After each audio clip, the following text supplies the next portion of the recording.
안녕하세요. 오늘 읽어줄 책은 나무도령이라는 책이에요. 선녀와 나무신 사이에서 태어난 나무도령이 거센 폭풍으로 인한 홍수 속에서 여러 친구들을 구해주었대요. 과연 어떤 친구들을 구해주었을지 함께 이야기 속으로 들어가 볼까요? 나무도령. 아득한 옛날 개수나무 한 그루가 땅 위에 우뚝 서 있었어요. 나무는 나이가 얼마나 많은지 신이 깃들 정도였어요. 그런데 어느 날부터 하늘에서 선녀가 내려와 개수나무 밑에서 쉬다 가곤 했어요. 그 후 나무신과 선녀는 서로 사랑하는 사이가 되어 아이를 낳았지요. 그 아이는 나무신의 아들이라 하여 나무도령이라고 불렸어요. 나무도령이 8살이 되었을 때 선녀는 하늘로 올라갔어요. 나무도령은 아버지인 나무신의 품에서 자라났지요. 그러던 어느 날 갑자기 폭풍우가 휘몰아쳤어요. 비가 그칠 줄 모르고 몇 달이나 퍼붓자 온 세상은 물에 잠겨버렸어요. 나무신도 비 때문에 쓰러지고 말았지요. 나무신이 나무도령에게 말했어요. 내 등에 올라타거라. 나무도령은 아버지의 등에 타고 물결을 따라 끝없이 흘러갔어요. 세상에는 오직 하늘과 물밖에 없었지요. 넘실거리는 물 위를 정처 없이 떠내려가는데 수많은 개미떼가 물에 빠져 허우적대고 있었어요. 그것을 본 나무도령이 나무신에게 말했어요. 아버지, 저 개미들을 아버지 등에 태워도 될까요? 그렇게 하렴. 나무도령은 개미떼를 나무신 위에 올라오게 했어요. 한참을 흘러가다 보니 이번에는 모기떼가 몰려와 아우성을 쳤어요. 아버지, 저 모기들을 아버지 등에 태워도 될까요? 그렇게 하렴. 모기들은 기뻐하며 나무신의 가지와 잎사귀 위에 내려앉았어요. 그렇게 흘러가다 나무도령은 물에 빠진 자기 또래의 남자아이를 보았어요. 아버지, 저 아이를 아버지 등에 태워도 될까요? 그건 안 된다. 개미와 모기도 구했는데 사람을 구하지 못하게 하시다니. 나무도령은 아버지의 뜻을 알 수가 없었어요. 아버지, 저 아이를 아버지 등에 태우겠어요. 저 아이 때문에 네가 곤란해질 텐데. 좋다. 정 태우고 싶으면 그렇게 해라. 며칠이 지나 나무신 일행은 작은 섬에 닿았어요. 그 섬은 큰 비가 오기 전에는 세상에서 가장 높은 산이었답니다. 섬에 내리자 개미떼와 모기떼는 나무도령에게 고맙다는 인사를 하고 떠나갔어요. 나무도령과 아이는 나무신과 헤어져 함께 길을 떠났어요. 두 아이는 한참을 가다 반짝이는 불빛을 발견했어요. 그곳에는 작은 초가집이 한 채 있었어요.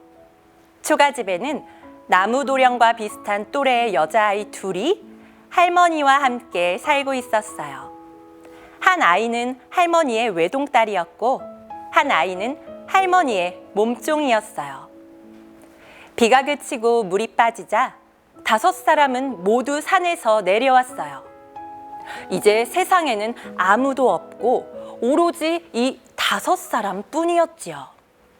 세월이 흘러 나무도령과 남자아이는 씩씩한 청년이 되었어요. 할머니는 외동딸을 두 청년 가운데 영리한 청년과 혼인시키려고 했어요. 예전부터 외동딸과 혼인하고 싶어 하던 청년은 할머니에게 슬쩍 말했어요. 나무도령은 세상에 둘도 없는 재주를 가졌어요. 모래밭에 좁쌀을 쏟아놓아도 1시간 안에 좁쌀을 골라낸답니다. 할머니는 나무도령이 정말 그런 재주를 가졌는지 궁금했어요. 할머니는 나무도령을 불러 말했어요. 아유, 네가 아주 신기한 재주를 가졌다더구나. 모래에 섞인 좁쌀을 1시간 안에 모두 골라내 보아라. 나무도령은 난처한 얼굴로 말했어요. 할머니, 저는 그런 재주가 없습니다. 할머니는 자기를 속이려 한다며 버럭 화를 냈어요. 나무도령은 할 수 없이 모래에 섞여 있는 좁쌀을 하나하나 골라내기 시작했어요. 한숨이 절로 나왔지요. 그때 커다란 개미가 나무도령을 불렀어요.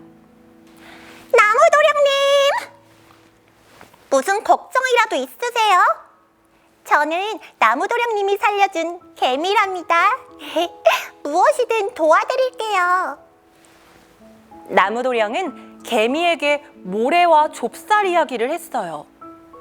아, 나무도령님, 그런 일이라면 걱정하지 마세요. 잠시 후 개미는 수많은 개미떼를 데리고 나타났어요. 그리고 눈 깜짝할 사이에 모래에 섞인 좁쌀을 모두 골라내 주었죠. 할머니는 나무도령의 신기한 재주에 탄복했어요. 얼마 후 할머니는 나무도령과 청년을 불렀어요. 오늘 밤 내가 딸아이와 몸종 두 아이들을 동쪽과 서쪽 방에 들어가게 하겠다. 그동안 너희 두 사람은 바깥에 나가 있다가 내가 부르면 그때 들어와 원하는 방으로 들어가거라.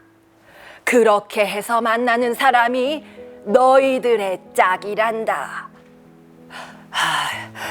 어느 방으로 들어가지? 나무도령은 어느 방으로 갈지 계속 망설였어요. 실은 나무도령도 아름답고 마음씨 착한 외동딸과 혼인하고 싶었거든요. 바로 그때 모기 한 마리가 날아와 나무도령의 귀에 대고 속삭였어요. 윙윙, 나무도령님 동쪽 방으로 가세요. 윙.